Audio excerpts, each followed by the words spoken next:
Ao ver as multidões, Jesus subiu a montanha, sentou-se e seus discípulos aproximaram-se dele. E tomando a palavra, ele os ensinava. Aí ele começa. Na sua Bíblia talvez está escrito assim, bem-aventurados, né? Aqui diz, felizes os pobres de coração, deles é o reino dos céus. Felizes os mansos, seu quinhão será a terra. Felizes os que choram, eles serão consolados.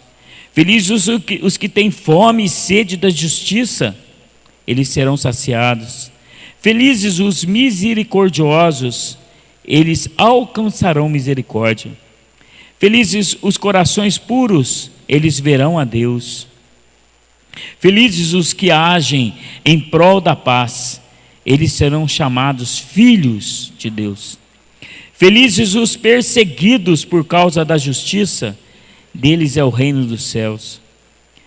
Vou um pouquinho mais do que o Jimmy passou. Felizes sois vós quando vos insultam, vos perseguem e mentindo dizem contra vós toda espécie de mal por minha causa. Alegrai-vos e regozijai-vos, porque grande é a vossa recompensa nos céus. Foi assim com efeito que perseguiram os profetas que vos precederam. Palavra do Senhor. Para mim e para você hoje, palavra da salvação. Amém? Então vamos nos situar. Sabe como que a gente tem se cumprimentado ultimamente? O irmão, né? Ô irmã, né? Esse dia eu estava terça-feira eu estava no grupo de oração Reflexo do Amor, e eu falei para eles que lá na época de Jesus, eles tinham um cumprimento que era assim, ó, Shalom Barra, quer dizer, a paz esteja contigo. Shalom Barra.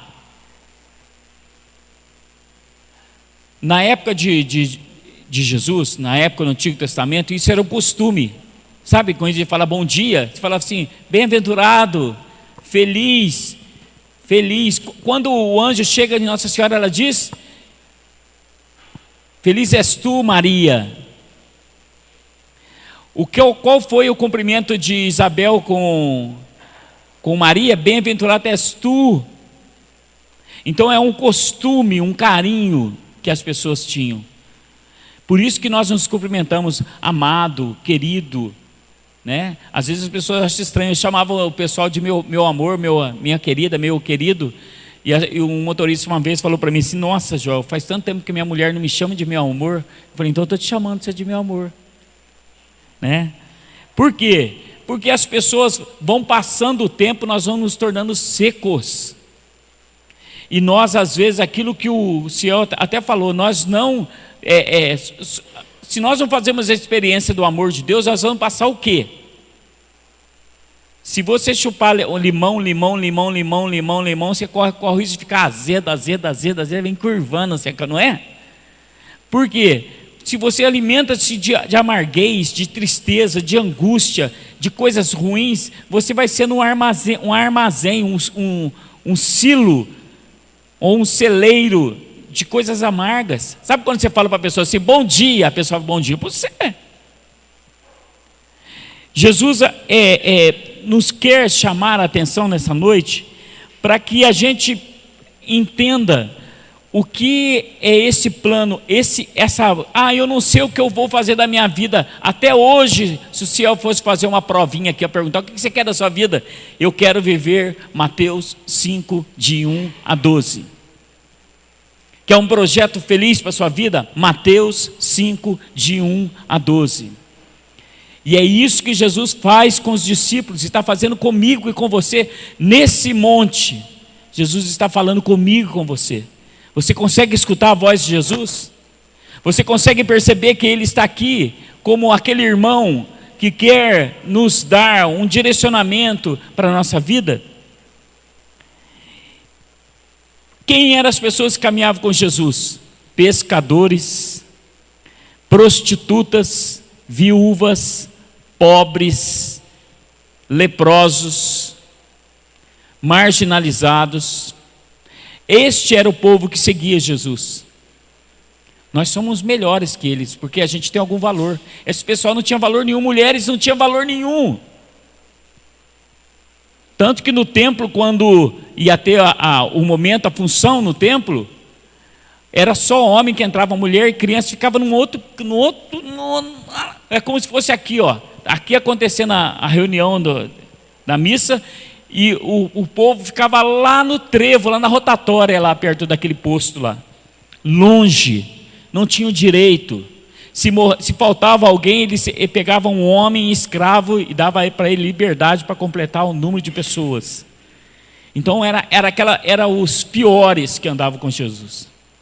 E Jesus chega para eles e vai falar assim para eles, assim, olha, até os cobradores de impostos, aquelas pessoas que eram até contrárias, Jesus vai e fala para eles assim: felizes os pobres de coração, que o reino de Deus é deles. Olha, os pobres.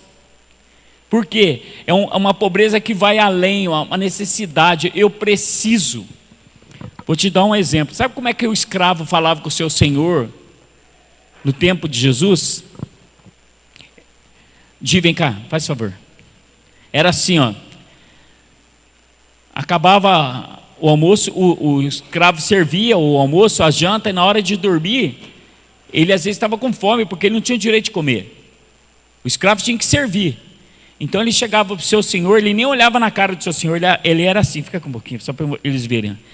Ele abaixava e falava assim, ó: meu senhor, posso comer o restinho que ficou? E o senhor falava com ele: pode. Ele se levantava e ia lá. Obrigado, Di. Era assim o escravo. Não tinha direito. Mas você imaginou, os que caminhavam com Jesus era pior ainda. Viúva não tinha auxílio do INSS. Não tinha. Leproso tinha que ficar lá naquele cantão. Hoje quem a gente vê? Somos nós. Ex-drogados, ex-alcoólatras, ex que só não mataram. Todo tipo de pecado eu fiz. E se pegar a história de muitos que estão às vezes à frente, tocando, cantando, pregando, rezando, são pessoas que tiveram uma vida amarga, uma vida ruim, uma vida de pecado, mas foram se encontrando em Jesus. Jesus foi dizendo para nós: feliz é você que você escolheu um caminho diferente.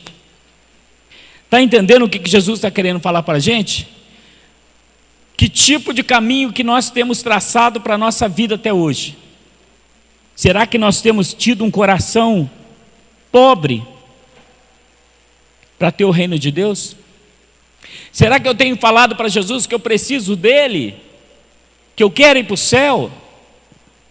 Você quer ir para o céu? É amém? Amém ou daqui uns anos? Se o Senhor chamou você agora? Um amigo da gente, uma VAL, foi para o grupo de oração, colocaram ele para fazer uma dinâmica, chegou em casa, na madrugada passou mal e morreu. Um infarto fulminante. Aquele dia foi a preparação dele. Ele disse que estava super alegre. Fizeram uma dinâmica com ele. Intercessor, pessoa que mudou de vida, que teve a oportunidade de encontrar-se com Deus. Depois ele diz: felizes os mansos, porque herdarão a terra. Deve ser na sua Bíblia, deve ser isso, né? Herdarão a terra. O seu quinhão, quer dizer, a sua herança. Felizes os mansos. Não é aquela mansidão de ser, não, é um coração manso. Como que será que nós estamos sendo em casa com os nossos? Eu tenho um áudio que todos os dias a gente recebe um áudio de um padre de São Paulo, em que ele rasga o verbo com a gente. A gente toma café ouvindo ele. 5 minutos, 6 minutos que ele fala. Então ele fala assim: por fora um belo, por dentro um bolor só. Quer dizer, por fora eu aparento que sou de Deus, mas por dentro eu não tenho, em casa eu não sou. Então a gente tem que mudar de vida. Jesus, quando fala de manso, é esse manso, o mesmo olhar dele. Não é ser cordeirinho, não, é ter mansidão no tratar com os outros. É o desafio, que é propósito. Não sou manso, eu sou um brigão dentro de casa. Opa, vou começar a melhorar. Eu preciso ser feliz. Quer ser feliz? Quer ter um projeto para entrar uma porta aberta, rasgada para entrar no céu?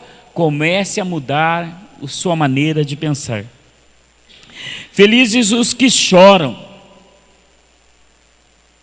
Às vezes a gente chora quando dá uma topada, chora quando perde alguém. Aqueles que choravam na época de Jesus são aquelas viúvas que não tinham. Vocês sabiam que a viúva, o filho, não tinha obrigação nenhuma por lei de cuidar da mãe? Uma viúva. Por isso que a viúva de Naim chorava lá, porque estava perdendo tudo.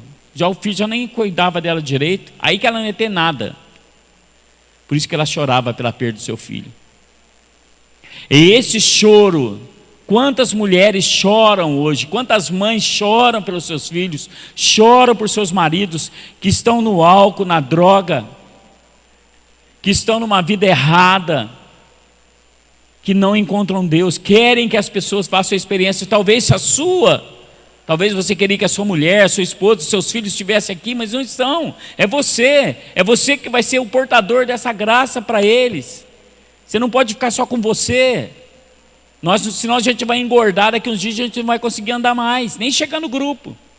A gente precisa fazer a dinâmica. Felizes os que têm fome e sede de justiça. Não é essa justiça de governo, de roubos. Não, é justiça para cuidar da gente. O que a gente tem feito? Se te derem na feira do domingo, a gente vê muito isso. Na hora do corre-corre lá, você dá R$5 para tirar um negócio, a pessoa vem devolvendo em cima de 20, 30, 20, 50 reais. Você fala, não, o meu dinheiro eu te dei 5. Ou você vai falar, não, eu te dei 50. É justiça, ser justo em tudo. A justiça tem que começar por nós. E ela tem que passar por nós, para até chegar no outro. Felizes os misericordiosos. O que a gente reza no Pai Nosso, irmãos? O que a gente reza no Pai Nosso?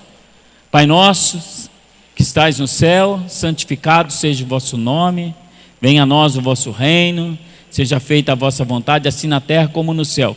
Beleza, até aí. Aí entra as obrigações. O pão nosso de cada dia, que não é só aquele pão. Quando você vai na Eucaristia, o pão nosso de cada dia, aquele pão, aquela hóstia, onde Jesus está, que depois foi da consagração, o pão nosso de cada dia é aquele pão. Se você começar a fazer essa experiência, a missa para você vai ter outro sentido. Se olhar para Jesus na hora da consagração, Ele é o pão nosso de cada dia. Aí o pão nosso de cada dia nos dai hoje, aí entra, perdoai as nossas ofensas, ou os nossos devedores, assim como nós perdoamos. Quer dizer, se eu sou desculpe a palavra, um cavalo em casa, um bruto, um maldoso, um rancoroso, se eu não sou capaz de perdoar alguém. Esses dias um rapaz, um irmão que trabalha com irmãos de rua, foi assaltado, quebraram a perna dele, parece. Mas aí colocaram num aviso para a gente lá que ele perdoou os rapazes.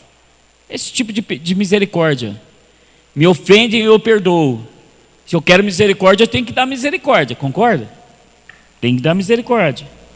Felizes os que coração puro, pois verão a Deus. Coração puro.